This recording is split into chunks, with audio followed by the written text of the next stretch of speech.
Bonjour, comment allez-vous? Très bien.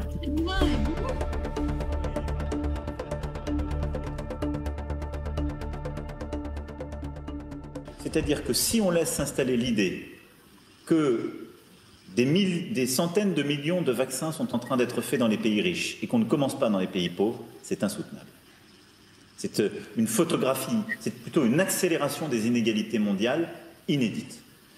Ensuite, c'est politiquement insoutenable à terme parce que c'est ce qui permet d'installer une guerre d'influence des vaccins. Et vous voyez bien la stratégie chinoise, la stratégie russe aussi, et au fond, un sujet de santé mondiale devient un sujet politique. Et donc, la première raison pour laquelle nous devons le faire, c'est que c'est un test de réalité de ce qu'est le multilatéralisme, et c'est indispensable parce que nous voyons émerger là une nouvelle forme d'inégalité insoutenable. On ne peut pas accepter, quand un vaccin existe, qu'on réduise les chances d'une femme ou d'un homme selon la ville où il habite. Or, ce n'est pas des milliards de doses tout de suite, ce n'est pas des milliards et des milliards d'euros, c'est que beaucoup plus vite, on alloue 4-5% des doses qu'on a, ce qui est frictionnel chez nous, ça ne va pas changer nos campagnes vaccinales, mais que chaque pays mette un tout petit peu des doses qu'il a pour transférer quelques dizaines de millions déjà de doses, mais très vite, et que les gens les voient arriver sur le terrain. Je pense que cette idée, nous en avons beaucoup parlé avec la chancelière Merkel, elle la soutient et nous sommes d'accord. Je pense que ça doit être une initiative pleinement européenne et coopérative. Et je pense qu'il est important, même si c'est un tout petit peu moins que ce que j'évoque. Il faut en tout cas libérer des doses vite à direction de l'Afrique. Et j'espère pouvoir convaincre aussi nos amis américains de faire pareil.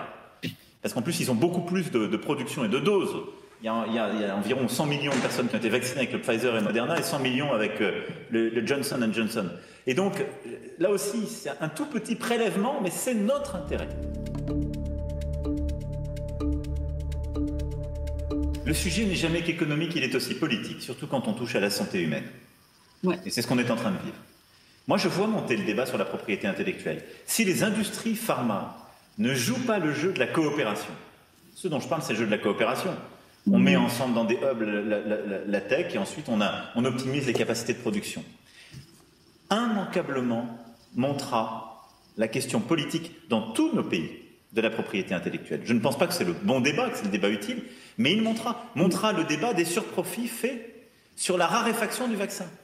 Moi, je n'ai pas un combat pour la fin de la propriété intellectuelle. S'il n'y a plus de propriété intellectuelle, il n'y a plus d'innovation, il n'y a plus d'incitation à l'innovation. Par contre, je me battrai de toutes mes forces contre les mécanismes qui créent de la rareté pour préserver du profit. Sur ce sujet, nous avons tous des problèmes à régler.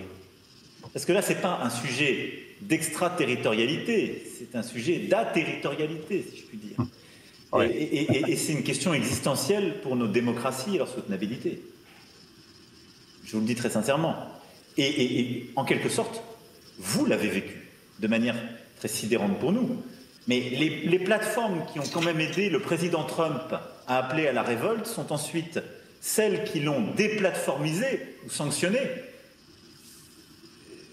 C'est un sujet démocratique. Aussi vrai qu'on doit pouvoir en démocratie dire il y a des actes, des appels à la violence qui ne dépendent pas du bon vouloir d'une plateforme mais qui sont régulables parce que c'est le choix des citoyens.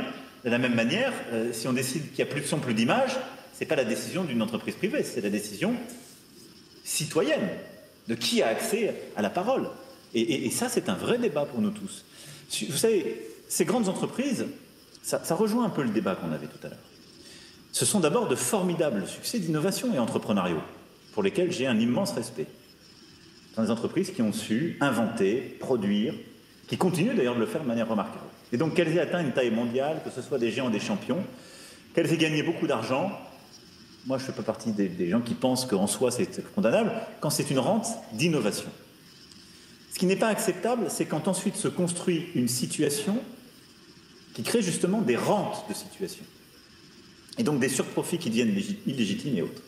Et donc l'agenda qu'on a avec les grandes entreprises du numérique, les plateformes, le numérique, le digital, ces grands réseaux ont clairement permis, j'en suis convaincu, d'accélérer l'innovation, d'accélérer la transparence. Et donc elles ont du bon. C'est une formidable innovation. Mais en même temps, c'est une mondialisation des émotions. C'est une mondialisation de la haine, et c'est une mondialisation aussi du pire. Et simplement, elles l'ont fait dans un contexte où il n'y avait pas de droit. C'est-à-dire c'est la première fois qu'on a inventé un espace public, une agora, où il n'y a pas de règles. Il n'y a pas de règles. Il y a les règles que se donne l'agora elle-même, qui peut être l'anonymat pour certains, ce qui d'ailleurs conduit au pire. Mais il n'y a pas de règles, il y a très peu de régulation.